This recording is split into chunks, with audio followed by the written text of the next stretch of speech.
ពិធីប្រកាសផ្សព្វផ្សាយដាក់ឲ្យអនុវត្តជាផ្លូវការផែនការអភិវឌ្ឍទេសចររាជធានីភ្នំពេញឆ្នាំ2026-2030រាជធានីភ្នំពេញប្រកាសផ្សព្វផ្សាយការដាក់ឲ្យអនុវត្តផ្លូវការផែនការអភិវឌ្ឍទេសចររាជធានីភ្នំពេញឆ្នាំ2026-2030ផែនការអភិវឌ្ឍទេសចររាជធានីភ្នំពេញ2026-2030ធ្វើឡើងដើម្បីសម្រេចបាននៅចក្ខុវិស័យឆ្នាំ2030រាជធានីភ្នំពេញប្រែក្លាយជាគោលដៅទេសចរវប្បធម៌និងធម្មជាតិប្រកបដោយគុណភាពសុវត្ថិភាពភាពកក់ក្ដៅស្អាតបៃតងនិងភាពទាក់ទាញកម្រិតអន្តរជាតិពិធីប្រកាសផ្សព្វផ្សាយដាក់ឲ្យអនុវត្តផ្លូវការផែនការអភិវឌ្ឍទេសចររាជធានីភ្នំពេញ2026-2030បានធ្វើឡើងនាព្រឹកថ្ងៃទី17ខែសីហាឆ្នាំ2026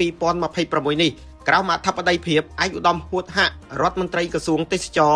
និងឯកឧត្តមខួងស្រេងអភិបាលនៃគណៈអភិបាលរាជធានីភ្នំពេញនៅសាលារាជធានីភ្នំពេញឯកឧត្តមខួងស្រេងបានមានប្រសាសន៍ថានៅប៉ុន្មានឆ្នាំចុងក្រោយនេះរាជធានីភ្នំពេញបានកែច្នៃតំបន់ទេសចរថ្មីៗជាបន្តបន្ទាប់ដើម្បីទាក់ទាញភ្ញៀវទេសចរជាតិអន្តរជាតិមកទស្សនា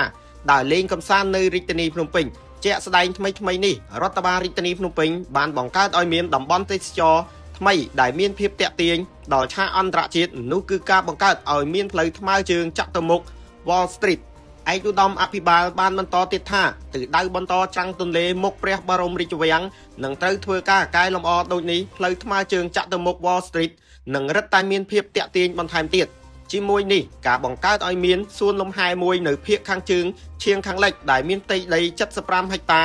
ដែលគិតមកដល់ពេលនេះសួនលំហែថ្មីនេះយើងបានដាំដើមឈើសម្រាប់បាន 80% ហើយរីឯសួនលំហែលើផ្ទៃដីជាង3ហិកតានៅភាគខាងលិចរាជធានីភ្នំពេញក៏កំពុងចាត់រៀបចំជិតរួចរាល់ហើយជំហានបន្ទាប់រដ្ឋបាលរាជធានីភ្នំពេញបាននឹងកំពុងសិក្សាផ្លូវអាទិភាពសម្រាប់រថយន្តក្រុងចូលមុខកណ្ដាលរាជធានីភ្នំពេញដោយជ្រើសរើសផ្លូវអាទិភាពចំនួន1ខ្សែដើម្បីសាកល្បងយើងគិតថាគម្រោងទាំងនេះមិនត្រឹមតែកាត់បន្ថយបានការកកស្ទះចរាចរណ៍ប៉ុណ្ណោះទេតែវាក៏ធ្វើឲ្យតាក់ទាញខ្លាំងដល់វិស័យទេសចរផងដែរ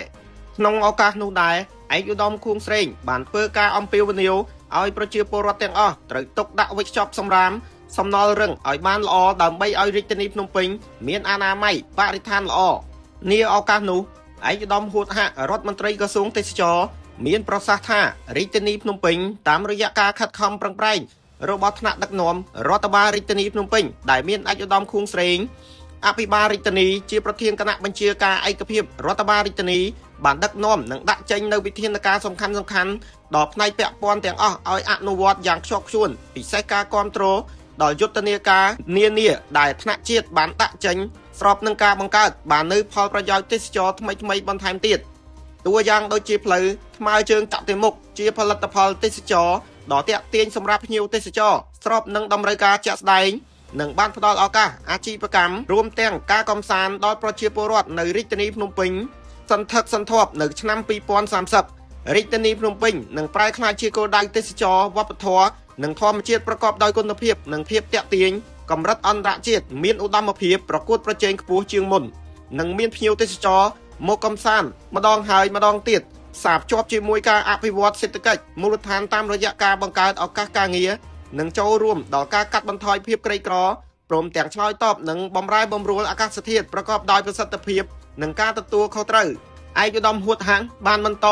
ការពង្រឹងសុវត្ថិភាពនិងសន្តិសុខសណ្ដាប់ធ្នាប់ក្នុងវិស័យទេសចរវាជារឿងសំខាន់ក្នុងការទាក់ទាញភ្ញៀវទេសចរ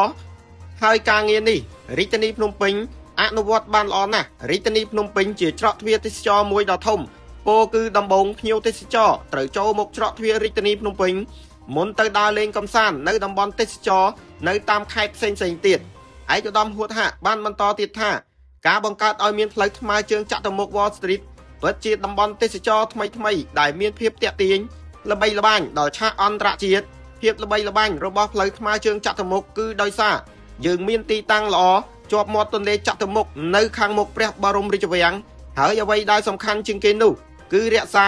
សន្តិសុខសុវត្ថិភាពនិងសណ្ដាប់ធ្នាប់បានល្អ